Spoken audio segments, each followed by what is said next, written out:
Hello po. Good evening po sa lahat.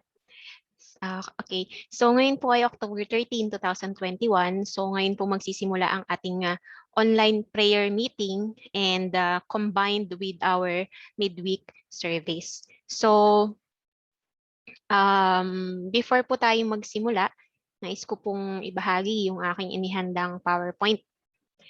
Ayan.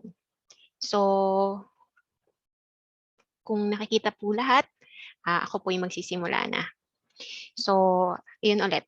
Magandang gabi po sa ating lahat at alam ko at sana po ang lahat ay okay sa kanilang mga tahanan at handang makinig ng mensahe na nais iparinig sa bawat buhay ng bawat isa. Okay. So sa akin kasi di-discuss ko po i-share ko po yung tungkol sa Deuteronomy. So ang Deuteronomy ay ano ba ang Deuteronomyo, no? So di-discuss ko yung mga kung saan ba nangyari yung kwento, sino ba yung mga kumbaga sa kwento yung mga bida kontra bida, ano ba yung naging conflict at naging solution sa sa kwento sa aklat ng Deuteronomyo. So ano kaya yung main message at konting reflection natin bilang mananampalataya. So ano nga ba ang Deuteronomyo? Ang Deuteronomyo ay napili ko dahil I love the instructions, the law, and the commandments, the teachings about holy God is, and how to worship Him, how to live pleasing to His eyes, how to obey no matter what situation we may have, and to trust God with His promises when we obey Him. Nakipag-partner din ang Panginoon sa atin sa pamamagitan ng covenant. I am so also fond, very fond ako ng salitang obedience. When you obey daw God, pagka sinunod mo ang Diyos, maraming blessings ang darating sa buhay mo. And kabaliktaran din naman nun, kapag hindi mo sinunod ang Panginoon, ay kaparusahan ang iyong matatanggap. So kaya gustong-gusto ko ang aklat na Deuteronomyo. So bigyan ko kayo ng konting background kung ano ba ang nangyari sa Deuteronomyo.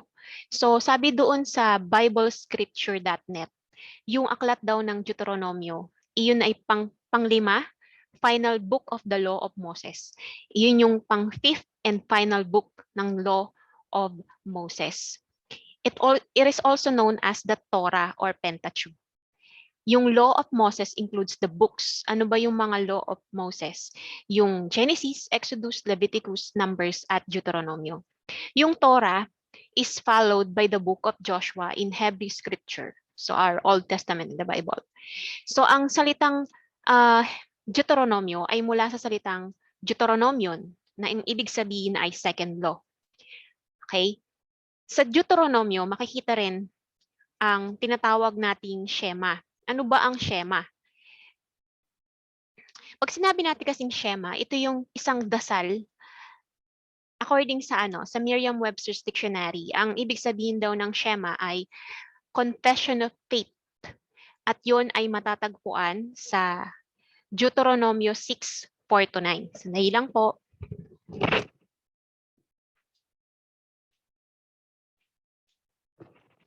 So, bubuksan natin yung ating Biblia mula sa Deuteronomio 6:4 hanggang 9.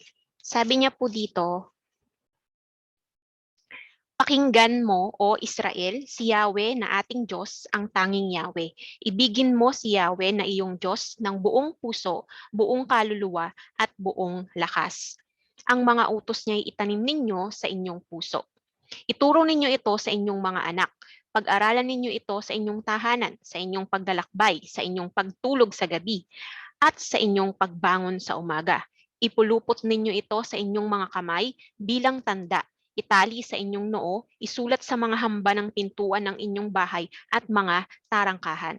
So, yun yung makikita rin po ito sa Deuteronomio 11:13 hanggang 21. So yung first line na lang babasahin ko, sabi niya dito, ibigin ninyo ang Diyos ninyong si Yahweh at paglingkuran ng buong puso't kaluluwa. Sa tamang panahon ay pauulanin niya sa lupaing iyon at magiging sagana kayo sa pagkain, inumin, at langis. So masyado siyang mahaba, hindi ko na lahat babasahin.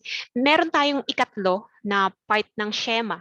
Pag sinabi natin Shema, yun yung madalas banggitin ng mga Jewish ng mga Hudaismo mula umaga hanggang gabi. So, matatagpuan naman yun sa bilang 15. So, sa bilang 15, 37 to 41. Ang sabi niya doon, yung maikling sentence na lang babasahin ko, sabi mo to sa mga Israelita, gagawin ninyo ito upang maalala ninyo at sundin ang mga kautusan ni Yahweh. Tuwing makikita ninyo ang mga palawit na yon. Sa ganoon, masusunod ang salita ni Yahweh at hindi ang inyong sariling nasa at kagustuhan. Sundin ninyong lagi ang aking mga utos at kayo'y lubos na magiging nakalaan sa akin. Ako si Yahweh na inyong Diyos. Ako ang naglabas sa inyo sa Ehipto upang maging Diyos ninyo. Ako si Yahweh na inyong Diyos. Very, very powerful po yung mga salitang mga binabanggit sa Deuteronomio. Kaya favorite ko po yung aklat na Deuteronomio. So ang nais ko pong ibahagi sa inyo, ang sabi dito sa nilalaman ng Deuteronomio, yung Shema is the most important prayer in Judaism. Pag sinabi daw Shema, it means to hear, pakinggan. Nagsisimula siya sa command o utos na pakinggan. Pakinggan, hear, O Israel. Sabi yan sa gotquestions.org. Ang complete Shema prayer ay matatagpuan sa tatlong part. Sa Deuteronomio 6:4 at 9, sa Deuteronomio 11:13 to 21, at Numbers 15:37 to 41. According yan sa biblescripture.net. Shema. Ang Shema ay binabanggit araw-araw. Ito yung tradisyon ng mga Jewish. Sabi doon, di ba? Hear, O Israel, the Lord our God, the Lord is one. You shall love the Lord your God with all your heart and with all your soul and with all your might. All right? So, si Moses, sinulat niya ang aklat na Deuteronomio, pero sa ibang mga pag-aaral, hindi daw si Moses yung nagsulat nung aklat na Deuteronomio kasi nga may mga salita doon na nagsasabi ng nagsasabi na mayroong third person na nagkukwento para sa kanya. So, hindi pa naman siya lubos na napapatunayan, pero sinasabi nila na si Moses daw yung sumulat nun. Okay? Ang Shema is a prayer to the Jewish declaration of faith, no? Para sa mga taong hindi naniniwala o hindi naniniwala sa Diyos o hindi nag-exist ang Panginoon, marapat silang makisama dito sa mga tinatawag nating mga Jewish, no, sa mga Hudaismo, kasi yung faith nila, yung pagde-declare nila ng faith nila, ginagawa nila yon sa pamamagitan ng pagdarasal umaga, gabi, para ma-acknowledge, ma-affirm na may true existence of God, may tunay na Diyos, no? Kasi yung mga agonist ba yon, saka yung atheist, hindi sila naniniwala na nag-exist ang Diyos, no? So pero sa mga Judaism, sa mga Jewish, dinideclare nila yung faith nila umaga at gabi, no? In-acknowledge nila yung tinatawag na kingship, no? So yan yung Shema. Sabi yan siya Shabbat.org. So ikwento ko lang Ayan. So, meron na kayong konting background kay sa Deuteronomio. Ngayon naman, patungkol tayo kay Moses, no? Si Moses na author daw ng Deuteronomio ay hindi nakarating sa Promised Land. Pero pinakita ng Panginoon yung Promised Land sa kanya. So sa Kanaan, the Canaan before he died at the age of 120. He died in one of the mountain of Moab. He was not allowed to enter the promised land because of the rebellion made by the people of Israelites. So, konting pagbabahagi ay meron na po kayong konting uh, malaking idea or overview about Deuteronomio. Ngayon naman, bigay ko naman yung konting summary ng kung ano ang nilalaman ng ating Deuteronomio. Basahin ko na lamang po, no? Ito po, unang pahayag ni Moises sa Deuteronomio, ikalawang pahayag ni Moises sa Deuteronomio, at nilalaman po niya yung 10 utos, mga kautusan, tuntunin at babala, mga tagubilin sa pagpasok sa Kanaan. Okay, so yung sa first speech ni Moises, unang pahayag niya, sinariwa ni Moises ang pangako ni Yahweh. Ito yung sabi niya sa Deuteronomio 1:1-4. Sabi niya, ito ang tagubilin ni Moises sa buong Israel nang sila'y nasa ilang sa ibayo ng Jordan sa Araba. Ito ay nasa tapat ng Sup sa pagitan ng bayan ng Paran, Tofel, Laban, Hazeroth at Di-Zahab. 11 araw ang paglalakbay mula sa Sinai hanggang sa Kades Barnea. Kung sa kaburulan ng Seir dadaan, unang araw ng 11 buwan ng ika-4 na taon mula nang sila'y umalis sa Ehipto, sinabi ni Moises sa mga Israelita ang mga utos na ibinigay sa kanya ni Yahweh. Nalupig na niya noon ang mga haring Amoreo na sina Sihon ng Hesbon at Og ng Bashan na nakatira sa Astarot at Edrei. So, yung unang pahayag ni Moises parang introduction lang sa pagbibigay ng mga tuntunin, ng mga law, ng mga kautusan na nais ipahayag ng Diyos sa mga Israelita. So sa second speech, sa ikalawang sermon ni Moises, nandoon yung 10 utos, mga kautusan, tuntunin at babala. So simpleng lang, ang mga kautusan, tuntunin at babala ay yung pagpapala ng pagsunod kay Yahweh. Yan, nais kong bigyang diin yung sinasabi nating pagpapala dahil nung nakaraang anniversary natin, ang naging topic natin ay blessings, no?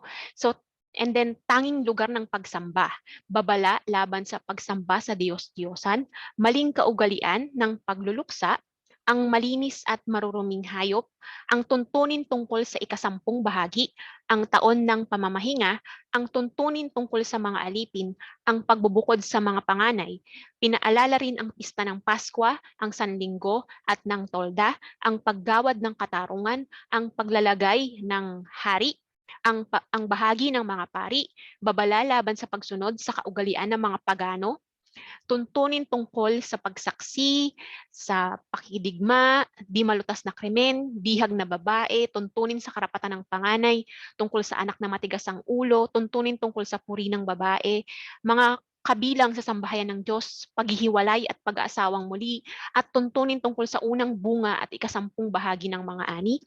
And then mga tagubilin sa pagpasok sa Kanaan, inulit din ng tipan, at ang huling pangungusap ni Moises bago siya mamatay. Ayan. So saan nga ba nangyari ang kwento na ito? Ito po ay nangyari nung panahon ng katapusan ng 48th year, which is 1428 BC. Okay, so doon nasulat yung Deuteronomio. Yan. Sabi yan sa trumpet-call.org, no? So inutusan ang mga Israelites sa mga commandments ng Diyos na alalahanin ang 4 na bagay. Una, God's faithfulness. Ikalawa, God's holiness. Ikatlo, God's blessings. And ika-4, God's warnings. This happened when the law was given to Israelites during the 40th day period of entering the promised land. That year is 1406 BC. From the mountain of Moab to Canaan. So, sino-sino pa sino-sino po ba yung mga kasali sa kwento na iyon?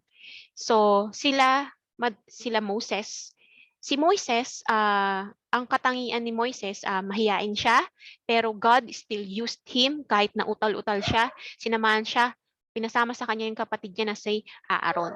Mga Israelites, ang mga Israelites ay mga pasaway, hindi masunurin, marereklamo, mapagsamba sa Diyos-Diyosan at sakit sa ulo. Marami silang Diyos-Diyosan ng panahon noon, no? Diyos ng araw, Diyos ng bituin, Diyos ng lupa, Diyos ng mga bato, at yung mga alahas nila ginagawa nilang Diyos. Lahat ginagawa nilang Diyos, no? So si Joshua naman yung pumalit kay Moises. So ayun siya. Ngayon,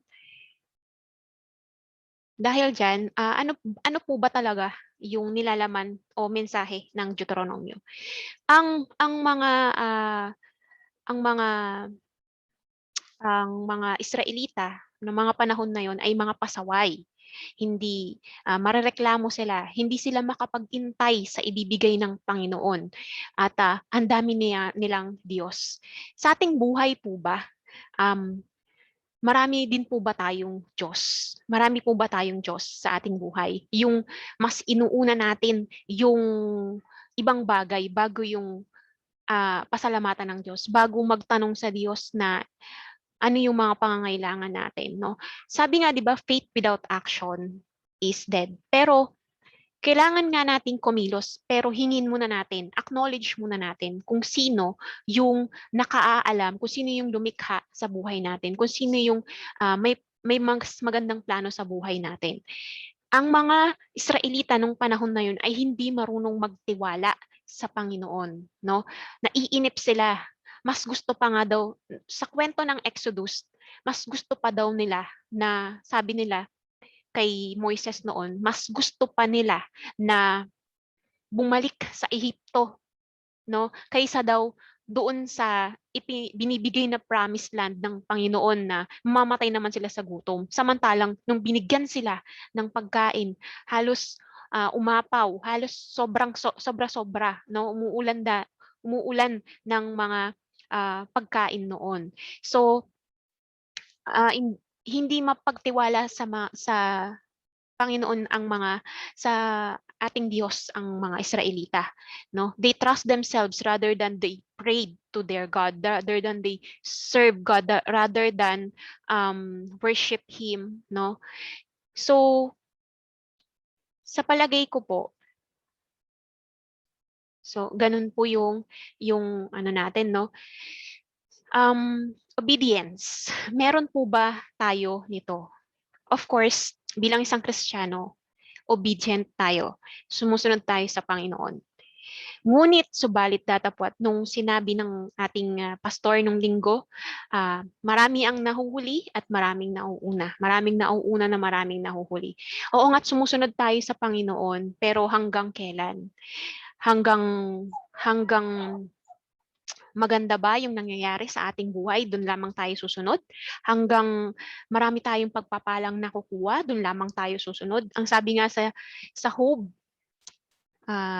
Job, sabi niya, pagpapala lang ba yung ating tatanggapin sa Diyos? Okay? So, I leave the questions to you kung pagpapala lang ba ang tatanggapin natin sa Panginoon? Hindi ba natin tatanggapin din yung mga pagsubok na dumarating sa buhay natin, no? Nakikita pa ba natin na ang mga pagsubok na dumarating sa buhay natin ay blessing din? Okay? Yung mga kasama natin sa bahay, yung mga kakulangan sa pera, yung mga kalusugan, yung marami nating wino-worry sa buhay. Okay?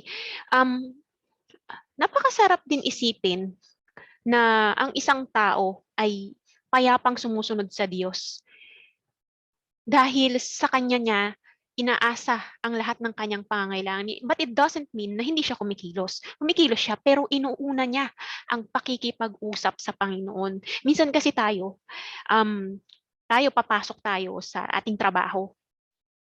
Imbis na magbasa tayo ng Biblia, imbis na kausapin natin ng Panginoon, pasalamatan natin ng Panginoon, basahin ng kanyang mga banal na salita, at mag-worry tayo sa mga pangangailangan natin sa araw-araw. Yun yung madalas nating ginagawa yung bangon agad, tapos hindi siya ma-recognize, no? Ang nais ng Panginoon, ang nais ng Diyos, unahin mo siya at ibigin mo siya ng buong puso, kaluluwa, buong lakas. At nakakatuwa din na ang ating mga kabataan, habang bata pa, ay hinihikayat ko rin na sana kung magkakaroon tayo ng mga events, magkakaroon po tayo ng mga gawain, sana maging aktibo din kayo sa church. Ibalanse natin, wag natin kalimutan na ang Panginoon sa ating pangaraw-araw na buhay. Dahil lahat-lahat ng meron tayo, sa Kanya lahat ng galing, sa Kanya lahat. At ibinigay niya yon, inalaw niya yon na ibigay sa atin. Yun yung buhay na meron tayo ngayon dahil sa Kanya. Okay? So, lagi lang natin tatandaan yung salitang Shema. Shema na practices ng mga Jewish. Mahalaga na patuloy tayong magbasa ng Biblia. Mahalaga na tayo ay nagdarasal. Mahalaga na tumungo tayo sa simbahan. At mahalaga na mamuhay tayo ng tama. At dahil dyan, yung main message natin, at dito na po magtatapos ang ating mensahe. The book of Deuteronomy started right from the story of freedom. Okay, story of freedom is from the Exodus book, no, nung iniligtas ng Panginoon mula sa pagkakaalipin sa mga kay Paroa doon sa mga taga-Ehipto. Yung Deuteronomyo nag-explain ng mga detalye ng pakikipag-partner or covenant ng Diyos sa mga Israelites, na the people of Israelites should remain faithful because God is a jealous God. Ang Diyos ay mapanibugho. Ang gusto ng Panginoon, siya lamang. Okay? Only He should be loved with all our heart, with all our mind, and with all our soul. So, yung common passages na yan, yung story ng Deuteronomyo is all about law, no? All about kautusan. Yung law na yon is binanggit ni Moises ay tungkol sa faithfulness, katapatan sa Diyos, holiness, kabanalan, blessings, pagpapala, and warnings. Okay? So yung book ng Deuteronomyo, ulitin natin na matatagpuan naman sa Deuteronomy 32:44-47. Ito yung inawit niya bago siya mamatay. At silang dalawa ni Joshua, sabi niya, "Itanim ninyo sa isip ang mga salitang narinig ninyo sa akin ngayon. Ituro ninyo sa inyong mga anak upang masunod nila. Mabuti ang buong kautusan. Mahalaga ang mga salitang ito, sapagkat dito nakasalalay ang inyong buhay. Kung susundin ninyong mabuti, mabubuhay kayo ng matagal sa lupaing sasakupin ninyo sa kabila ng Jordan." Ang aklat ng Deuteronomyo ay masasabing patungkol sa kabuuang utos ng Diyos, patungkol sa paano nga ba natin siya mamahalin, paano ba natin siya sasambahin, paano ba natin siya paglilingkuran bilang ating Diyos. Maraming beses binanggit ang salitang pagsamba. Ilang beses nga ba binanggit ng Panginoon ang salitang pagsamba? Makailang beses ba niya rin nabanggit ang kanyang kautusan tungkol sa kung paano siya susundin, kung paano siya paglilingkuran na nagpapahiwatig na tunay na minamahal natin siya. Dahil dyan, kung uobserbahan nating mabuti at babasahing maigi ang mga salitang ito, paulit-ulit at halos makikita sa bawat chapter ng aklat na ito, ano ba ang dapat gawin upang maipakita ang pagmamahal sa Panginoon? Bakit nga ba dapat nating mahalin ang Panginoon? Paano nga ba mahalin ang Panginoong Diyos? Ang pangunahing utos ng Diyos, muli, ay ibigin mo si Yahweh na iyong Diyos ng buong puso, buong kaluluwa at buong lakas. Ang mga utos niya ay itanim ninyo sa inyong puso. Ituro ninyo ito sa inyong mga anak. Pag-aralan nyo ito sa inyong tahanan, sa inyong paglalakbay, sa inyong pagtulog sa gabi, at sa inyong pagbangon sa umaga. Ipulupot ninyo ito sa inyong mga kamay bilang tanda, itali sa inyong mga noo, isulat sa mga hamba ng pintuan ng inyong bahay at mga tarangkahan. Kaya naman, para sa mga taong nabubuhay ngayon, marapat lamang na gawin natin ang mga kautosang ito. Ito ay dahil sa mahal tayo ng Diyos at ayaw niya tayong mapariwara. Kaya naman matuto tayong magtiis sa mga pagsubok na dumarating at magtiwala lagi sa Kanya pagkat alam niya ang plano at hangad niya ang nakabubuti sa buhay natin. So, ayun po mga ah, kasama, mga kapatid. Ang reflection lang ay mahal mo ba ang Diyos? Paano mo minamahal ang Diyos? Bakit mo mahal ang Diyos? And last question, are you always willing to follow Him kahit na nahihirapan ka? Mas lalong nahihirapan ka, mas kumakapit ka ba sa Panginoon? O pag mas nahihirapan ka, mas nagiging masama ka, mas nagtatampo ka, mas nagagalit ka, mas sa iba ka lumalapit? Okay, so ito hanggang dito na lamang po. At maraming salamat po. Sa Diyos po ang papuri. Um, sa ngalan ng Ama, ng Anak at ng Banal na Espiritu. Magandang gabi po.